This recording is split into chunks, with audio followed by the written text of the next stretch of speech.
Jeshi la Polisi mkoa wa Lindi tumemkamata Bwana Fahad Bakari ambaye jina maarufu anaitwa Matala. Huyu ana miaka 34, kabila lake ni Myao na ni mkazi wa Masasi mkoani Mtwara.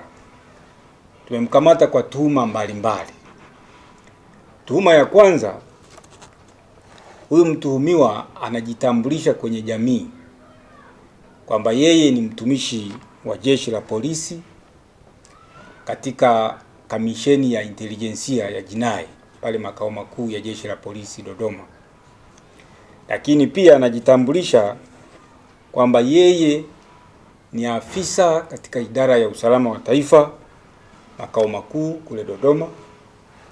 Lakini pia amekuwa akijitambulisha kwamba yeye ni mwajiriwa katika Jeshi la Wananchi wa Tanzania katika idara maalum, yani special force kule Morogoro. Kwa hiyo ni tuhuma ya kwanza. Lakini tuhuma ya pili, huyu mtuhumiwa amefanya utapeli wa shilingi milioni 36,679,500 kutoka kwa wazazi mbalimbali kule Mtwara.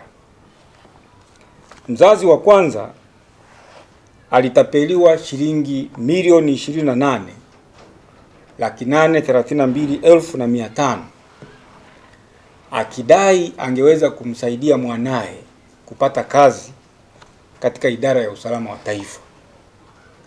Mzazi wa pili wa kule mkoani Mtwara alitapeliwa shilingi milioni 2,887,000. Huyu tapeli alidai kwa kutumia fedha hizo angeweza kumsaidia mwanae kupata nafasi ya ajira katika idara ya maendeleo ya jamii mkoani Tanga. Na mzazi wa tatu alitapeliwa shilingi milioni 4,960,000 kwa madai kwamba angemsaidia mwanae kupata kazi katika idara ya usalama wa taifa.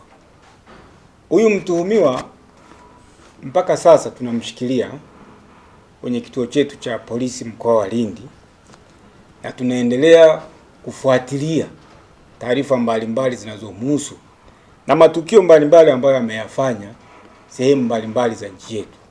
Taratibu hizi za kiuchunguzi zikikamilika, tutamfikisha kwenye vyombo vingine vya sheria. Jeshi la Polisi mkoa wa Lindi linatoa wito kwa wananchi wote wa mkoa wa Lindi na mikoa ya jirani kujihadhari na matapeli. Ajira za serikali zina utaratibu wake. Zinatangazwa kwa njia rasmi na watu wanaomba, na wale wenye sifa huchaguliwa au huteuliwa kushika nafasi hizo katika idara mbalimbali. Ili kuwa mwanafamilia bora wa Global TV, usisahau kusubscribe, like, kushare na kucomment. Baada ya kusubscribe, bonyeza alama ya kengele ili kupata taarifa kwa kila video inayopanda Global TV Online.